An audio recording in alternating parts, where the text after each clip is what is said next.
1 week off of Facebook. Okay, it's been 1 week off of Facebook. 1 week ago this evening, I deactivated my Facebook account. And I'm just here to give you an update. And I deactivated my Facebook account for a multitude of reasons. I can't really give just one reason. There's like many reasons. And I'm sure you guys know what they are because you've probably thought about them yourself, right? Like, one, how much time you spend on Facebook rather than with your family or doing things that matter. Two, are you addicted? I mean, seriously addicted to Facebook where you just have that need to get on there every spare moment for fear of missing out on something, right? Three, the drama. Four, just feeling jealous or maybe excluded, left out of things when you see a friend posting all of her awesome birthday party photos that you weren't invited to, right? So, how many other things? Just how Facebook has censored things, right? You can't even post something without Facebook deciding if that's worthy enough or is acceptable to their standards to be shown to your friends. So many of my posts were not even being shown that I thought were important, but Facebook thought they weren't. I did not like being beholden to that. That they could tell me what was a worthy post or a not worthy post to be shown to my friends or followers. Okay, that's just the first few. There's many others, and I know you know what they are. So a week ago, I decided I'm getting off of here. I'm tired of it. I'm getting off of here. It's just such a time drain, a mental energy drain, a drama place, right? I'm getting off of here, right? Because I've been teaching people, right? You for a business, you can absolutely grow a business, a thriving business without Facebook. A lot of people think you cannot grow a business without Facebook. So I was part of it was a challenge to see if I could continue to grow a thriving business without Facebook. And it's absolutely true. But it's only been 1 week. It's been 1 week. And so I just wanted to give you an update and how that's going. And first of all, I set up a fake account just to kind of have some admin privileges, right, to keep of the groups I was in. But even then, like, Facebook wanted my fake account to have some double opt-in thing with phone number and app on your phone and all this thing. It's like they're just wanting all this control and all of this. I had taken, well, a couple months ago, I'd taken Facebook Messenger off of my phone because that was a source of huge stress for me because I was getting so many Facebook messages a day that I could not keep up with.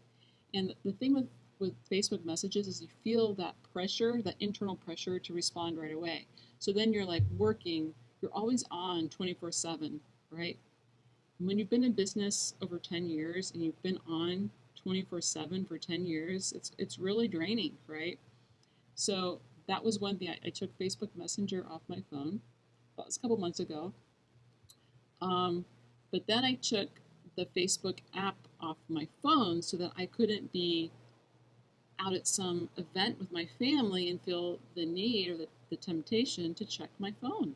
So I'll be at a family event or whatever, and I cannot be distracted by Facebook because it's not there, right? And that has been an awesome thing because I can be present, I can be all there for whatever event it is, or even if it's not a major family thing, if it's just dinner time, I can be there with my family without feeling the need to check Facebook to see what's going on. So that's been great. Now, it's weird, right, how your brain works. So it's like times I feel like it'll just be a slow minute wherever, just a slow down minute, even if it's just for 30 seconds, you have a slow minute, and you get this urge to check Facebook on your phone. And then I realize Facebook's not on my phone. And then when I totally deactivated my account, I couldn't even go on there through the browser. So it was like that. I have nowhere to go. Like I want to check my phone, there's nothing to check. There's nothing there, right? And actually that has been really freeing, right? That's been so freeing.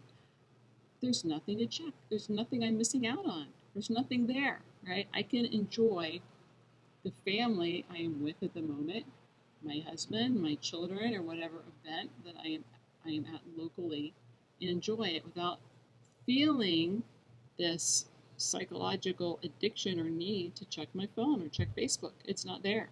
So that's been great. Now, downsides, right?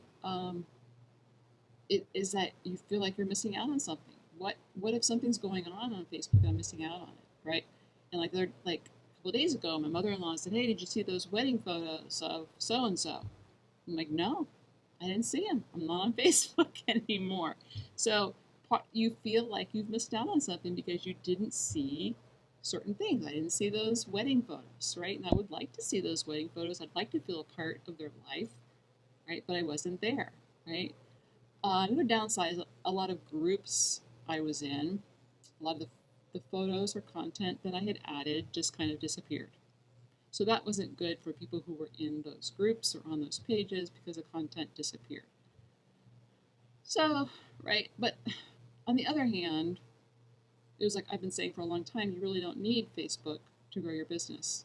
If all those things just disappeared today, my business would probably have just about no change whatsoever because Facebook gives such negligible results.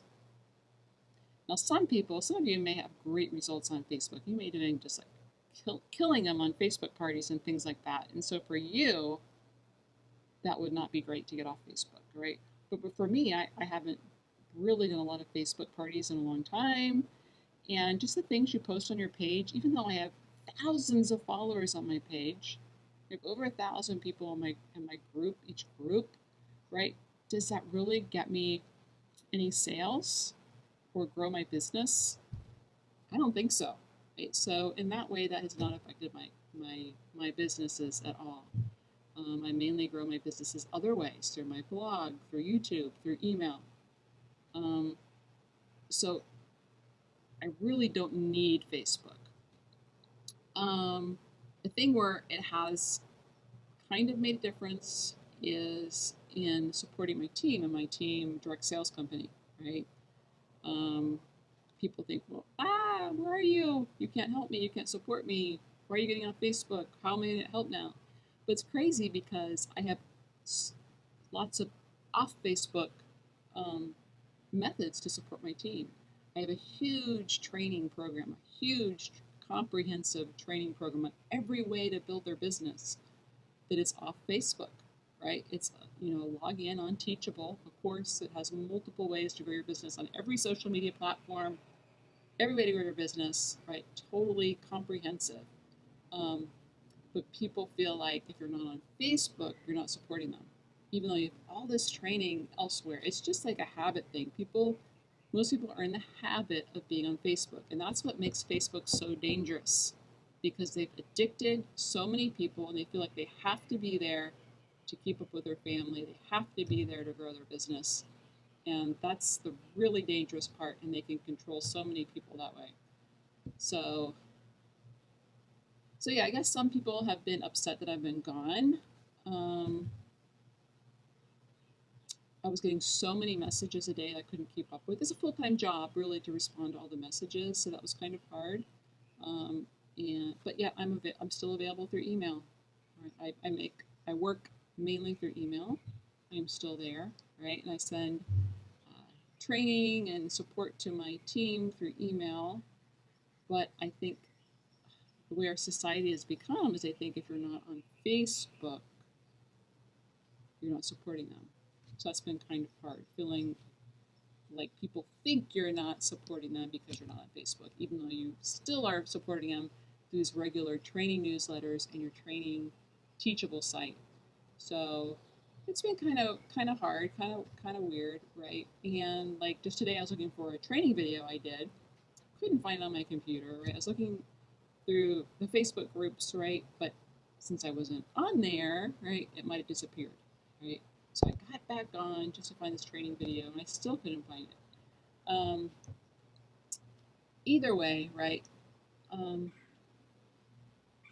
yeah, Facebook has become a monopoly that controls everything. So like, you should not rely on one platform that can control everything about you. So if you don't jump through their hoops, right, and have the right worldview they have, or espouse the right things they want you to espouse, that they will restrict your access or your reach. And I was finding that even my personal reach had been very much restricted.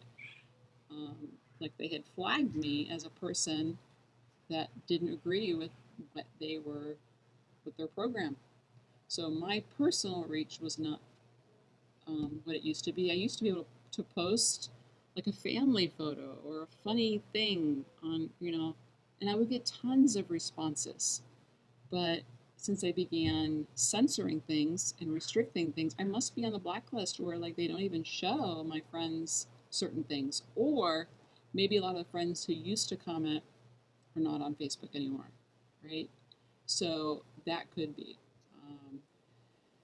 So it's just so much to this, but so yeah, so it's just my experiment for going off of Facebook for 1 week, deactivating my account for 1 week. It was basically what I called it was a social media sabbatical. I was just off all social media. I've been off all social media for a week to see, just give me a rest, right? Because it can be so draining. It can be so draining. Social media, it can be very uplifting and encouraging and make you feel like you have friends and you have support and you can get encouragement, which is awesome, right? But it can also have the other side where it makes you feel excluded or left out, or you don't measure up. So it's really tricky, right? It's really tricky. So for me, the scale had tipped to the negative. It had tipped to the negative. So I thought, okay, this might be a time to get out.